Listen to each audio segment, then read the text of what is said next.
ଭଲ ପାଆନ୍ତି ମୁଁ ସବୁବେଳେ ବୃକ୍ଷରୋପଣ କରେ। ବୃକ୍ଷ ହିଁ ଆମର ଜୀବନ। ବୃକ୍ଷ ଆମକୁ ଫଳ ପୁଷ୍ପ ମୂଳ ଚେର ସବୁ କିଛି ପ୍ରଦାନ କରେ। ଆଉ ଗନ୍ଧ କପୁର ତୁଳସୀ ଡାଲମା ଭାତ ସବୁ ଦିଏ ନା।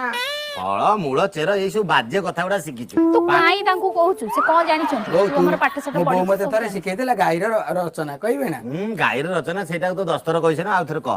ମୁଁ ଗୋଟିଏ ଗାଈ, ମୁଁ ମୋର ଗୋଟିଏ ଲାଞ୍ଜ ଏବଂ ମୋର 4ଟି ଗୋଡ଼।